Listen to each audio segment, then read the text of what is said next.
मोहम्मद यूं तो क्या देखा नहीं देखने को या मोहम्मद यूं तो क्या देखा नहीं देखने को या मोहम्मद यूं तो क्या देखा नहीं।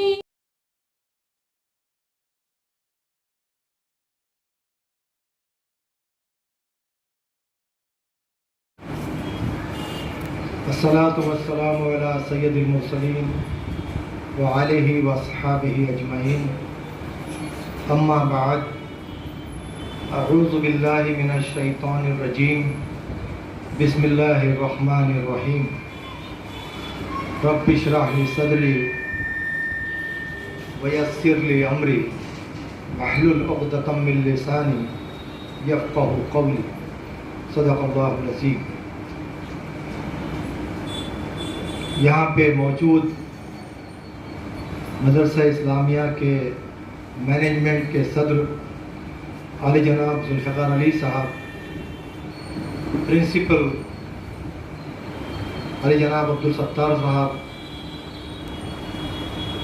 मुअज़्ज़ज़ पेरेंट्स और मेरे साथी असातिज़ा इकराम, सबसे पहले मैं आपकी खिदमत में सलाम अर्ज़ करता हूँ और आप ख़ास तौर से इस स्कूल की निज़ामिया और यहाँ के प्रिंसिपल आली जनाब अब्दुल सत्तार साहब का शुक्रिया अदा करता हूँ कि उन्होंने मुझे ये मौका इनायत किया कि मैं भी घर वापसी कर सकूँ। ये वो अदारा है जहाँ मैंने 5वीं जमात से लेकर 10वीं जमात तक तालीम हासिल की और उस ज़माने से आज तक इस अदारे का अपना एक नाम है, एक मकाम है।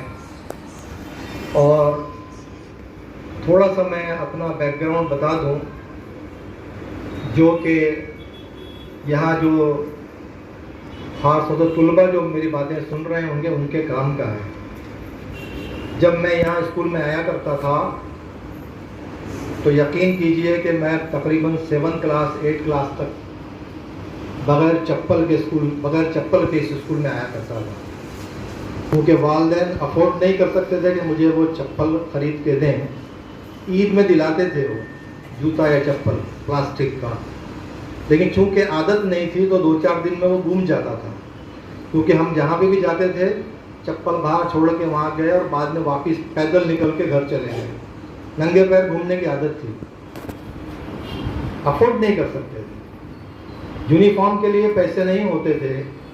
तो मेरे वालिद वॉचमैन थे एम्प्रेस मिल में, उनको खाकी ड्रेस मिला करता था, उन्हीं के ड्रेस में से काट कर छोटा हमारा खाकी पैंट बना करता था और वही पहनकर हम यहाँ आया करते थे।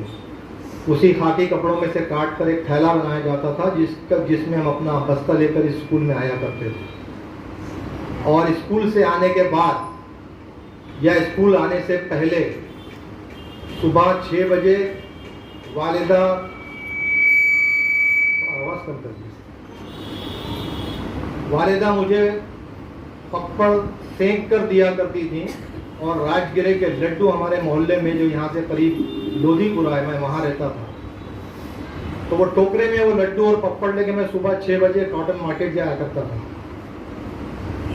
और वहाँ पर तकरीबन 9:30-10 बजे तक वो बेचता था। जब मैं यहाँ 7-8 क्लास में पढ़ता था, उसके बाद में घर आकर नाश्ता करके स्कूल आया करता था। जब थोड़ा बड़ा हो गया तो आइसक्रीम जो उस ज़माने में आइस रोड बोला जाता था, उसका बजरिया में संगम और संदीप 2 कंपनी थी, वहाँ से वो डब्बा आइस रोड का लेकर 8, 9, 10 के ज़माने में पूरा टिमकी का इलाका और भादरपुरे के इलाके में वो आइस रोड बेचा करता था। लेकिन पढ़ाई पर बहुत तवज्जो दिया करता था, अपने एक पढ़ाई का शौक़ था। ये एहसास था कि हम गरीब हैं, हमको कुछ करना है, कुछ हासिल करना है। वालिदैन यूपी से आए थे, रहने को मकान नहीं था, किराए के मकान में, कच्चे मट्टी के एक मकान में जिसमें सिर्फ 2 कमरे थे, हम 7 भाई बहन माँ बाप रहते थे। लेकिन एक लगन थी कि पढ़ना है। इन हालात में हमने पढ़ा। ये जैसे भी बाजी बता रही थी, शिकायत कर रही थी बच्चों की, हम भी यहाँ पे बहुत शरारत किया करते थे, एक दूसरे को सताते थे, मजाक करते थे, सब कुछ करते थे। बल्कि उसकी वजह से बहुत सारे टीचर मुझे भी बहुत एक बदमाश टाइप का लड़का समझते थे कि ये भी लड़का ऐसे ही है। लेकिन जब रिजल्ट आया 10th क्लास का यहाँ का 1977 का रिकॉर्ड यहाँ पर होगा, आप देख सकते हैं, मैं स्कूल में 2nd नंबर पर आया। तो जब मैं ये रिजल्ट लेकर नीचे यहाँ शेख अहमद सर हुआ करते थे जो हमें इंग्लिश पढ़ाया करते थे, बहुत अच्छे टीचर थे, अल्लाह उनकी मग़फ़िरत फरमाए। जब मैंने उनको जाके अपनी मार्कलिस्ट बताई कि सर मैं 2nd आया स्कूल में, तो वो बड़े हैरत से मेरे तरफ देखने लगे और कहने लगे, अरे तू पास हो गया? मेरा सर मैं पास ही नहीं हुआ हूँ, मैं स्कूल में 2nd हूँ। तो तू पास कैसे हो गया? उनका दूसरा जुमला था। मैंने कहा सर मैं पास हो गया हूँ, मैं ये कहना चाह रहा हूँ कि मैं 2nd हूँ स्कूल में 10th क्लास में। कहने का मतलब ये है बच्चों, खासतौर से बच्चों को ध्यान से सुने कि भाई ये मस्ती करना और मजाक करना, हंसी मजाक करना, खेलना कूदना, ये आपकी उम्र है। इसी उम्र में बच्चे खेलते कूदते हैं, हंसते हैं, बोलते हैं, मजाक करते हैं आपस में। अब इस उम्र में नहीं करेंगे तो कब करेंगे? हमारी उम्र में आके करेंगे तो अच्छा भी नहीं लगेगा। लेकिन एक मकसद होना चाहिए आपके पास कि मेरा मकसद क्या है, मुझे तालीम हासिल करके इस समाज में एक इज्जतदार अहम मकाम हासिल करना है। ये जहन में आपके लगन होनी, ये ख्वाब होना चाहिए। आप कीजिए ना, घूमते हैं फिरते हैं मस्ती करते हैं, लेकिन पढ़ाई के वक्त में मैं पढ़ाई, मेरी आदत थी जो मैं बता रहा हूँ आपको कि मैं साल भर नहीं पढ़ाई करता था, जो खासतौर से 10वीं तक। लेकिन जब इम्तिहान के आसपास 2-3 महीने बचते थे तो फिर मैं सारी चीज़ें छोड़ देता था, दोस्तों से दोस्ती खत्म कर देता था और अपना पूरा फोकस पढ़ाई पे करता था, क्योंकि मुझे मालूम था अगर मैं नहीं पढ़ूंगा तो मेरी ज़िंदगी किस तरह गुजरने वाली है, मैं एक लेबर बन के ज़िंदगी गुजारूंगा। किसी ने कहा ना कि बच्चों को 5 साल मेहनत करने की ज़रूरत है। अगर वो 5 साल मेहनत करते हैं, या हम अगर 5 साल मेहनत कर लें, तो 50 ज़िंदगी के 50 साल नहायत अच्छे स्टैंडर्ड और वेल ऑफ कंडीशन में आप गुजार सकते हैं। 3 साल ग्रेजुएशन के और 2 साल पोस्ट ग्रेजुएशन के। अगर आपने ये 5 साल मेहनत कर ली, ज़िंदगी के 50 साल इत्मीनान से गुजरेंगे।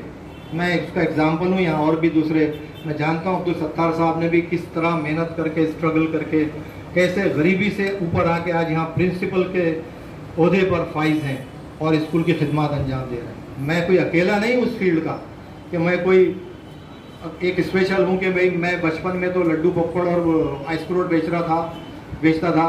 थोड़ा बड़ा हो गया 11-12 में तो ठेले पर केले बेचता था, कॉटन मार्केट में ठेला लगा के। सारी पढ़ाई throughout up to post graduation level. मैंने जब MA इंग्लिश भी किया तो आप यकीन कीजिए मैं उस वक्त वॉचमैन की नौकरी करता था, रात में ड्यूटी करता था, दिन में पढ़ाई करता था कॉलेज जाके। बहुत कम वक्त सोने के लिए मिलता था। MA इंग्लिश करना मजाक नहीं है, इसके गवाह हैं सत्तार साहब। और उस ज़माने में ख़ासतौर से जिस ज़माने में मैंने MA इंग्लिश किया है, आप यकीन कीजिए मैं आज भी ये मैं फ़ख्र से कह सकता हूँ कि मैं नौकरी के लिए किसी के पास नहीं गया। मेरे पास मैनेजमेंट के लोग आए कि आप ज्वाइन कर लीजिए हमारा स्कूल, ये हकीकत है। तो अपने अंदर वो क्वालिटी पैदा करो कि दुनिया तुमको पूछे। दुनिया में कोई कमी नहीं है इंसानों की। आप जब तक अपने आप को ऐसा काबिल नहीं बनाते कि लोगों को आपकी ज़रूरत पड़े, तब तक कोई मकसद नहीं है। एक और बात बता दूं कि अल्लाह ताला ने असल में हमको एहसास नहीं, हम यहाँ पर क्यों आए, अल्लाह ताला ने हमको क्यों बनाया है, क्यों पैदा किया है, इसका एहसास होना बहुत ज़रूरी है। मुझे इसका एहसास था। मुझे लगता था कि मैं कोई इंपॉर्टेंट पर्सन हूँ। I am not an ordinary person. I used to think like that. I am not an ordinary person. मैं कोई ऑर्डिनरी नहीं हूं कि जैसे सब कर रहे हैं वैसे ही मैं भी अपनी जिंदगी गुजारूं। I want to be something in my life, कुछ बनना है जिंदगी में। यानी एक अंदाज लगाइए, जब मैं मैट्रिक में था मेरा एक दोस्त रबर स्टैम्प बनाता था, रबर स्टैम्प। उसने वो बनाना का काम शुरू किया था, मेरे पास आया, बोले तू भी एक आध स्टैम्प बनवा ले यार मेरे से, 5 रुपये में बना दूंगा, 2 रुपये में बना दूंगा, 3 रुपये में बना दूंगा करने लगा। मैंने ठीक है बनाओ। क्या बनाएगा, कुछ तो नहीं था, मैं तो लड्डू वड्डू यानी यही छोटे मोटे ठेले पे काम बेचता था, फ्रूट वगैरह। मैंने ठीक है लिख दे शकील अहमद और स्टैम्प बना दे। बोले और कुछ लिख दूँ? मैंने कहा लिख दे शकील अहमद MA, मैं MA करूँगा ज़िंदगी में इंशाल्लाह। वो स्टैम्प बना दे। वो स्टैम्प अभी तक मेरे पास में रखा हुआ है। जब मैं 10th या 12th में था उस वक्त की ये बात है। मतलब ये है कि ज़िंदगी में एक मकसद था कि मुझे आगे हायर एजुकेशन लेना है, और हायर एजुकेशन लेना है तो मेरा जो बेसिक है वो स्ट्रॉन्ग होना चाहिए, जो यहाँ पर हाई स्कूल में और जूनियर कॉलेज में बन रहा है। अगर यहाँ पर ही आप घूमने फिरने में और चकल्लस में और सिगरेट पीने में, जैसा बड़ा अफसोस हुआ मुझे कि ये चीज़ें, यानी आप बुराई तो बड़ी जल्दी सीख लेते हैं, अच्छाई क्यों नहीं सीखते? अल्लाह ने आपको एक स्पेशल बनाया है। आप जो लोग कुरान पढ़ते हैं वो जानते हैं कि इंसान कोई ऑर्डिनरी नहीं है। आपको एक ताज्जुब की बात दोस्तों को मालूम होगा, मैं बताऊं आपको कि दुनिया में अल्लाह ताला कोई भी चीज़ डुप्लीकेट नहीं बनाता, हर चीज़ ओरिजिनल होती है। मैं ये जानता हूं कि पूरी दुनिया में शकील अहमद का कोई नेमुल बदल नहीं है। शकील अहमद दुनिया में एक ही है। अल्लाह ने जो शकील अहमद को पैदा किया है उसके जैसा दूसरा कोई पैदा नहीं किया, क्योंकि ये मेरे मालिक की, उस खालिक की शान है कि वो कोई चीज़ डुप्लीकेट नहीं बनाता। आपको यकीन नहीं, साइंस के टीचर से पूछ लीजिए, जो मेरा DNA वो किसी के DNA से मैच नहीं होगा, सेपरेट होगा। मेरे फिंगरप्रिंट किसी के फिंगरप्रिंट से मैच नहीं होंगे। मेरी आंखों के जो आई बॉल्स हैं उसमें जो रेशे हैं, उसमें जो डिज़ाइन है, पूरी दुनिया में किसी का वो डिज़ाइन नहीं है। मतलब मैं आई एम यूनिक, मैं एक अकेला शख्स हूँ दुनिया में जो अल्लाह ने मुझे स्पेशली बनाया है। तो अल्लाह ताला ने हर इंसान को स्पेशल बनाया है, बस उसको ये एहसास होना चाहिए कि मैं स्पेशल हूँ। अगर हम अपने आप को ऑर्डिनरी समझते हैं तो फिर आप समझते रहिए और आप ऑर्डिनरी ही बने रहेंगे। लेकिन अगर आपको इसका एहसास हो जाए कि अल्लाह ने मुझे स्पेशल बनाया है, यहाँ हमेशा रहना नहीं है, ज़िंदगी का एक मकसद है, तो आप बहुत कुछ ज़िंदगी में हासिल कर सकते हैं। दूसरी बात, जो मैं बात यहाँ पर लेडीज़ बड़ी तादाद में मौजूद है, मैं 2 छोटे से वाक़यात आपको बताना चाहता हूँ। ये एक जैसे जिम्मेदारी जो है ना, बाजी ने कहा ना कि एक ट्रायंगुलर है ये, पेरेंट्स, टीचर्स और स्टूडेंट्स, इनके एक ट्रायंगल, अगर इसमें से एक भी कड़ी कमज़ोर रहेगी तो कामयाबी नहीं हासिल हो सकती। एक मरतबा भी कुछ साल पहले की बात है, करीबन 8-10 साल पहले, मेरे एक, आप जानते हैं फारिक साहब का नाम आपने सुना होगा, अब्दुल करीम फारिक साहब के फर्जंद थे अब्दुल गफूर फारिक साहब। उन्होंने मुझसे एक दिन कहा कि शकील साहब, एक मेरा दोस्त है, उसका एक बेटा है जो 12th में है, उसको इंग्लिश के कुछ प्रॉब्लम्स हैं, तो आप थोड़ा सा गाइड कर देंगे क्या? तो मैंने कहा ठीक है सर, आप हुक्म कीजिए, मैं बिल्कुल गाइड कर दूंगा। तो उन्होंने मुझे एक एड्रेस दिया, और वो बच्चा साइंस का स्टूडेंट था, इंग्लिश वगैरह तो माशाल्लाह उसकी बहुत अच्छी थी, मारवाड़ी का बच्चा था वो। गांधी बाग में उनकी बड़ी बिल्डिंग है फवारा चौक के पास। मैं गया वहाँ पर, मैंने कहा मुझे गफूर फारिक साहब ने भेजा है। उन्होंने मुझे बड़े इज्जत के साथ, आदर के साथ अंदर ले गए, बिठाया, बच्चे को बुलाया। मैंने उससे कुछ सवाल किए कि भाई क्या प्रॉब्लम्स हैं आपको, क्या तकालीफ हैं, कौन से टॉपिक्स में आपको डाउट्स हैं। तो उसने अपने डाउट्स बताने शुरू किए, कुछ ग्रामर के थे, कुछ दूसरे सब्जेक्ट के थे। मैंने कहा ठीक है, मैं आपको, मुझे लगता है कम से कम आपको 4-5 घंटे लगेंगे इसके लिए, मैं 5-6 दिन आपको 1 घंटा आके गाइड कर दिया करूँगा। मैं जब दूसरे दिन वहाँ गया तो आप यकीन कीजिए, मैं उस वक्त ट्यूशन बहुत पढ़ाया करता था, लेकिन एक उसूल बना के रखा था मैंने। मेरा एक उसूल था, टीचर हजरात बुरा ना माने, मैं जिस स्कूल में पढ़ाता था उस स्कूल के बच्चों को मैंने कभी बाहर ट्यूशन नहीं पढ़ाया, कोई नहीं कह सकता। मैं उन बच्चों के